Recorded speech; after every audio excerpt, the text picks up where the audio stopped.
And I saw it's a headline that's been cropping up the last couple of years. I think it really started going I think it started in like 2018. It was getting proposed, and then in 2021 or 22, it actually came to be law in Arizona. And that is that their DNR, their game and parks, isn't going to allow, and they don't now, hunters to put up trail cameras. And so I saw a couple posts from like Field and Stream or something like that saying, "Oh, hunters are losing more rights, or big government, Big Brother's taking away more hunting rights, and we need to fight back." And so this last deer season, I asked Garrett about it. I'm like, "Well, that's pretty messed up. I mean, government can have cameras on us, Right. Google Earth and this and that, but we can't have a camera on whether it's public property or whatever, at a state park. Like, what's going on here? What's with all this?" And Garrett gave me an answer that made a lot of sense that I never thought of, but I just bought into the headline like, I should be mad and the government's taking away my rights, Right. But maybe there's more to the story there, Garrett. Yeah, and it depends on the state. I mean, every state has something a little different, and more, especially as cell cams get more popular, it's a bigger issue across multiple states. Like the Arizona one, I believe it's anybody, even private land, that you can run trail cameras. And on your own property. Yeah, so that part I don't agree with, but I think the main thing with Arizona was public land, because there's a lot of public land in most of those western states, and especially like southwest desert areas where there's not a whole lot of water sources, especially on drought years. All of the animals have to go there to drink.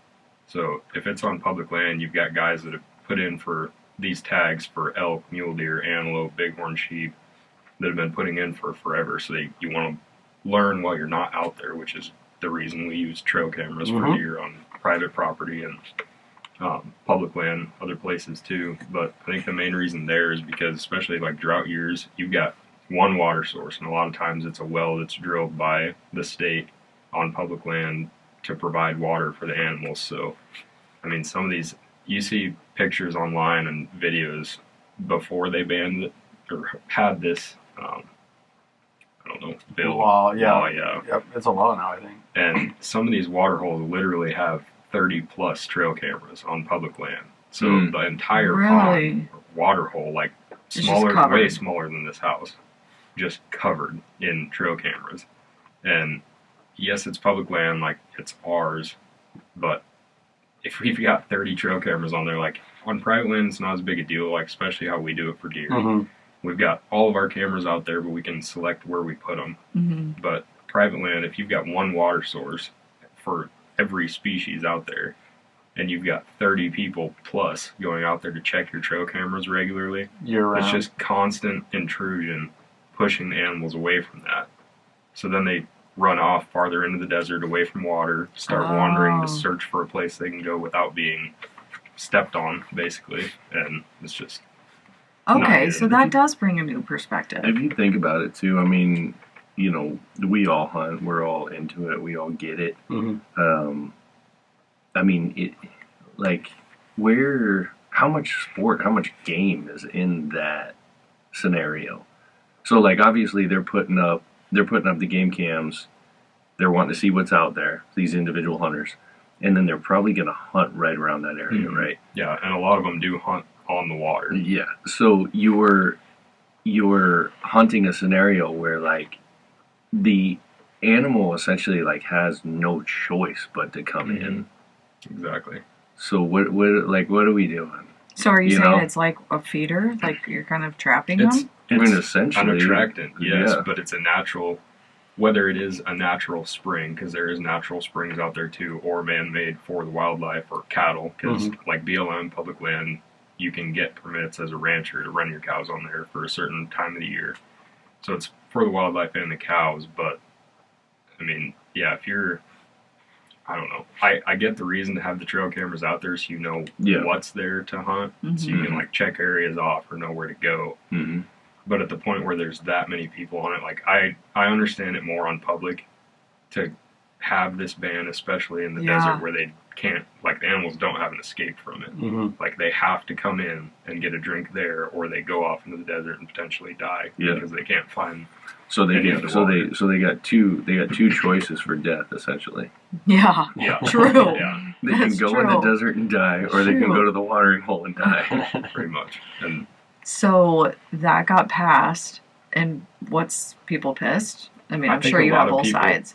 like Andy said, like you see the headlines and a lot of it's, I mean, to a point, clickbait. Like Yeah. you want people mad, and Yeah. generally, I mean, we don't want more government rules, but there also is a point where you need some of them Hmm. because, I mean, if you just keep allowing it, like trail cameras haven't been around forever, especially to the extent they are.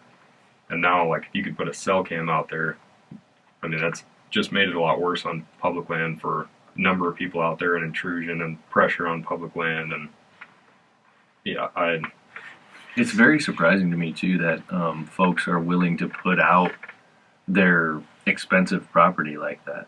yeah, and they do get stolen. Yeah. Yes, I- that's what I thought. I very rarely run trail cameras on public. Like, we've got a pretty decent piece of public ground 10, 15 miles from Andy's ranch, and I've ran trail cameras there 2 times. And the longest period of time that I went without going over there to check them was 2 weeks. And when I got back, the 2 cameras that I put out were stolen. And one of them I climbed 12 foot up in a tree and angled it down at a scrape. And And someone somebody took it. saw it, climbed up there, and still stole it. Jeez, man. See, that's what I'm talking about. Like, Mhm. that seems crazy. Yeah. But But a lot of those, I mean, to a point it would pay off because the amount of money and time you're spending to go down in those desert units and Yeah. on the tag, then Yeah. $100 is Sure. a penny Yeah. compared to what you have sunk into it. You gotta pay Okay. for some of those hunts. Yeah. yeah, I guess I don't understand the private part. Like, it is your own property. Yeah, that's basically I like could- saying I can't go pee outside or Yeah. something. You know what I mean? Like, this is my land. I own it. Don't tell me what to do. I could be wrong on that, but I think Arizona is the entire state. Yeah. That's That's how I crazy. read it. I just read an article this morning just so I'd have a little background. That's what I saw is that no, they just did a whole blanket thing and said no. there's no way people are following that. I Well- mean, come on. And it's so loosely written. It says you can do it for non-hunting purposes. Yeah. So Right. it's like it's really loose. They Like put in, it's pretty dumb. and I've heard people talk about that too, like you need to have it black and white to where there's no wrong interpretation of it where somebody can shrug it off and use it as an excuse. Because like some of them have, Mhm. I think it is Arizona in the listing says general photography, something like that. Wildlife photography Yeah. is fine. Cattle ranchers, like What? stuff. Yeah, Yeah. There's exceptions of it, but Yeah. Or like if you're just watching You want to see for like intruders. yeah. yeah, You know, or like- or like predators. Getting after your cattle or whatever. You Like know. it's your new ADT system, you could say, Yeah. but you're not Yeah. really using it. Just right there on the public ground, right above the water source. Yeah. That does seem dumb as hell. Like, but I don't understand what they're achieving. I think they could have just written it up a lot better. Where you can, if it's your land, do what you want. Have 30 trail cameras around a watering hole if you want, but you wouldn't. Because Yeah. it'd push Mhm. deer or whatever away.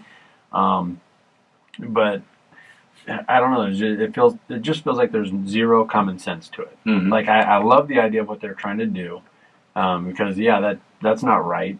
Where you have so much pressure on those water holes that you're actually pushing animals away from this well that you dug for them. Mm-hmm. But they just did a blanket type of law and just said nope, all trail cameras are out.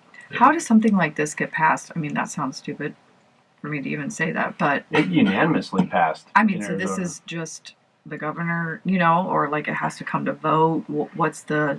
I think it depends on the state. There's a lot of like fishy avenues that it Okay. goes through. Really? Like a lot of different hunting and fishing regulations are. I mean, we see it here in our own state where the public doesn't even know about it until it gets passed. Oh, there's a so lot kind of- of just like under the rug Yeah, type of stuff. exactly. And there's a lot of like lobbyists for different things that put a ton of money into the senators or whoever to get stuff passed. and Okay. then the public doesn't have a choice. So There's also levels to it. Like I think Nebraska is a great kind of a secret, not a secret, but it's not what you think of as far as waterfowl. But the flyway has kind of shifted to come over Nebraska more and more. So like there's really good duck, goose hunting seasons across Nebraska. But Nebraska's game and parks can't even touch those regulations. That's all federal. Oh, So it all okay. comes down from the feds. Like our DNR or whatever you want to call them, they don't get a say in that at all. Yeah, states can regulate season dates a little bit for waterfowl, Mhm. but because waterfowl are migratory species, then it's federal because like ducks, geese, all of them, most of them summer in South Dakota, North Dakota, like that, Somewhere else. north Yeah. or Canada, and Uh-huh. then migrate all the way down to very southern United States, sometimes Mexico and South America. So it's not like deer, unless you're on the border of a state, deer are that state's animal. So they can make, the state can make the I decision see. on regulations for that. But Huh. since waterfowl, it affects the entire country throughout the flyway, then they make Then that's the federal. federal. Okay, I get that. Yeah. Do you think that other states are going to follow suit, like with Arizona? They They already are? have. I think it's going to be more prevalent in western states because of the same reason, especially desert states. But like Midwest deer hunting, it doesn't have quite as an effect because the public land areas aren't as big. But Kansas, I believe this past fall, before season started, they banned trail cameras on public land, which I also I'm not against because the same reason. I mean, I've hunted public land in multiple states my entire life, and there's nothing worse than a bad public land experience. And if there's 20 guys hunting a 20,000 acre piece of public ground, but everybody's got a camera out there, that's 20 people, potentially 20 plus different days, sometimes more, going to check their cameras or run cell cameras, and then you've just got all these people in there, Foot and then traffic. it bumps the deer or Yeah. whatever game you're hunting out, so then it's not even worth going there. See, and I guess when you were talking about that always just freaks me out more than I'm thinking there's 20 plus guns in there. Yeah, I mean, exactly. Yeah. You know, just the possibility of some accident Oh, seems they a happen. lot more Yeah. risky. I think especially if you're going out of state, I get some people, like, when they go out of state, they want to, like for us, when we travel, say we go to Idaho, that's, excuse me, an 18-hour drive. So, I mean, it'd be nice to know what's out there before you spend all the time and money to go out there. Yeah. But at the same time, like, it takes away part of the hunt. Like, a huge part of the fun is finding what's out there, scouting new areas, learning different property, and finding a deer to target. I think, like, me personally, if I went to Kansas to bow hunt, I'd rather go and scout on the ground and just have a good experience rather than, like, know what's out there. And I think it'll take a lot of pressure off the public land because there's people that won't hunt the area if they don't have cameras out there and don't know what's there. Okay. So by banning that on public land, the people that do go there will probably have a better public land experience. Yeah. I agree with that. I agree with that. I don't mind the public land stuff. There's also an element to just what I think Ben was getting at, where there still needs to be fair chase. And that's what the Arizona guy that I was reading up on, that's what he just kept hammering at. It's like that you're taking the sport out of it. Yeah. But you mentioned cell cam. What exactly is that? Is that a camera just talks to your cell phone, or what does that do? So cell cameras essentially just send the photo in real time to your phone, and you can set them all different. And I get, like, some people have arguments against that to say, like, oh, you're just putting a camera there and you see the deer's there, so you go in and kill it. It doesn't work like that. I mean, we've had trail cameras at the ranch for 4 years now since I bought the first ones, and it depends on how you use them. Like, if you're in a state where baiting is allowed, you could put a cell cam on a bait site, and if you live close, or on your own property, say you're sitting in your house here, you've got a cell cam in the back, and it's gun season. Okay, that deer's on the corn pile, I can sneak around the corner of the house and shoot it from the house. Then it offers you an unfair advantage over the wildlife. But especially if you don't live away from your property, or like the way we use the trail cameras at the ranch is we'll put them in bedding areas or areas we don't want foot traffic in, so we're not going in there to bump the deer out. It's just to know who's there, how often they're traveling through, and then we hunt most of the edges. Like, we don't really bump into a whole lot of stuff and try to push our deer out, because that's obviously what we don't want to do. So it's not like there's just like that one exception or a couple exceptions where I don't think it's fair chase, but the way we use them and the way a lot of whitetail hunters use them, I think it is still fair. I mean, it's real time, but how many of us are hunting behind our house? Like, especially if you're bow hunting, you can't just get a picture of a deer cruising by a trail or whatever and then just walk out there and kill it. Like, it's not. It doesn't. It's not. Yeah. Yeah. There's not one deer. Like, we monitor the deer at the ranch as like finite as we can on trails and bedding areas. There's not one deer we've killed because of a camera. Not one. Yeah.